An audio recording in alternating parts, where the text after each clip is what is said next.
کل کریں گے، اس کے بعد کریں گے، آئندہ سال کریں گے. اس کو ہمارے اردو میں ٹالنا کہتے ہیں، دوسرے وقت پر اس کو ڈال دیا. اس کو ہمارے عربی میں، اردو میں تو ٹالنا کہتے ہیں، عربی میں اس کو تسویف کہتے ہیں. تسویف یہ ایک بہت بڑا شیطان کا دھوکہ ہوتا ہے، اور یہ بہت خطرناک چیز ہے. اس میں پھسلنا ہی پھسلنا ہے، آگے نہیں بڑھ سکتا. کام کو پیچھے ٹالنے والا کبھی آگے نہیں بڑھے گا، بلکہ گنہگار ہو جاتا ہے اور گنہگار ہو کے مر جاتا ہے. علماء نے لکھا ہے کہ اکثر اہل النار اہل التسویف، زیادہ دوزخ میں جانے والے یہی لوگ ہوتے ہیں کہ آدمی کی رات کو آنکھ کھلی، کبھی تو بہت وقت ہے پھر سو گیا، حدیثوں میں ہے، پھر آنکھ کھلی پھر سو گیا، یہاں تک کہ سورت نکل آیا، نہ فجر نہ تہجد نہ کچھ نہیں. ابھی دیر ہے، ابھی دیر ہے، ابھی دیر ہے، اٹھتے ہیں، کیا حرج ہے، ابھی بہت وقت ہے. یہ بھی تصویف ہے. اور آخری بات حضور نے فرمائی کہ شیطان نے اس کے کان میں پیشاب کیا کہ اب دن بھر دین کے کاموں میں یہ سست رہے گا. دوسروں کے حقوق ہوتے ہیں، لینا دینا، یہ دیں گے. کوئی کھا کے مر گئے ہیں، کوئی کھا کے مر توڑے گئے ہیں، یہ نہیں دے پاتے، وہ مر جاتے ہیں. اس لیے کہا کہ اکثر لوگ دوزخ میں اس راستے سے جائیں گے، تصویف کے راستے سے.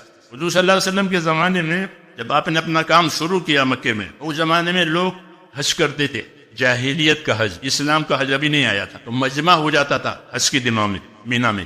اس لیے آپ صلی اللہ علیہ وسلم مینا میں تشریف لے جاتے تھے مجمع میں. آپ کے ساتھ کبھی ابو بکر ہوتے تھے، کبھی عباس ابن عبد المطلب ہوتے تھے رہبری کرنے کے لیے. ابو بکر رضی اللہ عنہ سب سے بڑے رہبر ہوتے تھے. وہ ابو بکر کو لوگوں سے بہت تعلقات تھے تاجر ہونے کی وجہ سے، اور ان کا ایک وقار تھا لوگوں کے دلوں میں.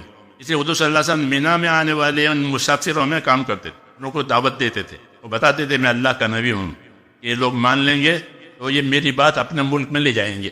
اس لیے ان کے قافلوں میں، ان کے پڑاؤ میں پہنچ جاتے تھے اور اپنی بات پیش کرتے تھے کہ میں اللہ کا رسول ہوں، اس پر اللہ نے کتاب اتاری ہے، تم ایمان لاؤ، اور میں تمہارے ملک میں اور تمہارے علاقے میں بھی جانے کو تیار ہوں. اپنے آپ کو پیش کرتے تھے. کیوں کہ مجھے یہ لوگ یہاں کام نہیں کرنے دیتے، قریش کے کفار. تو ایک مرتبہ ایک قافلے میں آپ کا جانا ہوا، آپ نے وہاں بیٹھ کر کے بات کی اور خوب سمجھایا، اور پھر مطالبہ کیا کہ میری بات پر ایمان لاؤ اور اپنے علاقے میں اس دین کو لے جاؤ. اس میں ایک آدمی سمجھدار تھا، وہ بہت متاثر ہوا اور اپنے قوم سے کہنے لگا کہ میری قوم یہ بہت بڑی خیر ہے، اسے لے لو. تو کہنے لگے ابھی نہیں، بعد میں دیکھیں گے، وہی ابھی تو حج میں آئے ہیں، حج ہو جائے گا پورا، دیکھیں گے اگلے سال. حضور صلی اللہ علیہ وسلم نے دیکھا کہ یہ آدمی بہت سمجھدار ہے. آپ نے دوبارہ اس سے بات کی.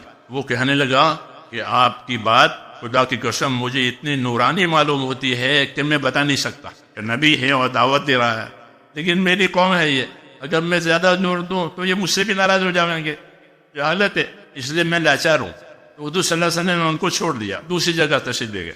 ان میں آپس میں بات چلی، بھئی ایک بات آئی ہے، لیکن قوم نے کہا کہ نہیں ابھی نہیں، بعد میں، ابھی حج ہو جائے گا، حج پورا ہو جائے گا، گھر جائیں گے پھر دیکھیں گے جو ہونا ہوگا. اس کو اندر چٹک لگی ہے، تو اس نے اپنے ساتھیوں سے کہا اچھی بات ہے، وطن نہیں جانا ہے تو پھر اس راستے سے جائیں گے، پہلے والے راستے سے نہیں جائیں گے. یہ راستہ بدلنے سے کیا فائدہ ہے؟ یعنی راستہ بدلنے سے فائدہ یہ ہے کہ راستے میں ایک شہر پڑتا ہے، وہاں یہودی رہتے ہیں، ان کے پاس کتاب ہے، وہ اہل کتاب ہے، ان سے پوچھیں گے ان کے بارے میں، کیونکہ عرب تو ناواقف تھے، ان پر کوئی کتاب بھی نہیں آئی، ان میں کوئی رسول بھی نہیں آیا.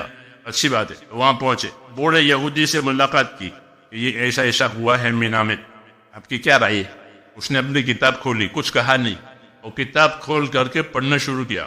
تو حضور صلی اللہ علیہ وسلم کا ذکر تھا توریت میں، نبی آخری زمانے کا حرم سے ظاہر ہوگا، یعنی مکے سے، اس کی شکل، شباہت، آنکھ، کان، ناک، نقشہ ایسا ہوگا، اونٹ پر سواری کرے گا، ٹکڑا روٹی پر گزارا کرے گا، وغیرہ وغیرہ آپ کی صفتیں تھیں. سنا کر کے پوچھا کہ یہی آدمی ہے؟ یہ بالکل یہی آدمی ہے، یہی ناک نقشہ، یہی سب. وہ یہودی نے رائے دی کہ اگر یہی ہے تو یاد رکھو یہ نبی ہے، ان کی بات قبول کر لو. وہ اپنے ساتھیوں کو دیکھو یہ بھی کہہ رہا ہے، اب ماننے میں کیا حرج ہے؟ انہیں ابھی نہیں، بعد میں دیکھیں گے، اگلے سال تو جانا ہی ہے، اس کو ہر سال حج میں آتے ہیں، ابھی کیا دیر ہے، ابھی کیا جلدی ہے. وہ یہودی کہنے لگا کہ یہ نبی ہے، اس کی بات مانو. اور دیکھو میں تم کو بتاتا ہوں کہ آئندہ تمہاری عرب قوم دو حصے میں بٹے گی. ایک حصہ تمہاری قوم کا اس نبی سے لڑے گا، ابو لہب، ابو جہل، یہ پارٹی ان کی ساری عمر لڑتے ہی رہے. ایک طبقہ تمہارا اس نبی کی تابعداری کرے گا کہ ابو بکر ہوئے، عمر ہوئے، یہ تابعداری کرنے والا ایک گروہ.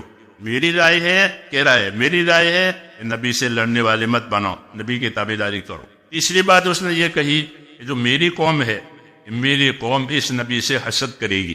تم نبی کے ساتھ حسد مت کرنا، تم تابعدار ہو جانا، لڑنا نہیں. تو وہ اپنے قوم کو پھر سمجھانے لگا کہ دیکھو یہ بھی کہہ رہا ہے، اس نے تو دیکھا بھی نہیں ہے، تو پھر وہی بات ہے، ابھی نہیں بعد میں ہونا چاہیے. یہ لوگ گئے واپس، اگلے سال آنے کا ارادہ کیا تو اس وقت قبائل تھے، کوئی راج تو تھا نہیں، حکومتیں تو تھی نہیں. جو قبیلے کا بڑا اس کی بات مانی جاتی تھی. تو قبیلے کے سردار نے کہا اس سال حج کو کوئی نہیں جائے گا، تو وہ سال تو یوں گیا، نہیں پہنچ پائے. اس طرح ہر سال کچھ نہ کچھ ان کے ساتھ ہوتا ہی رہا اور ان کو موقع نہیں ملا.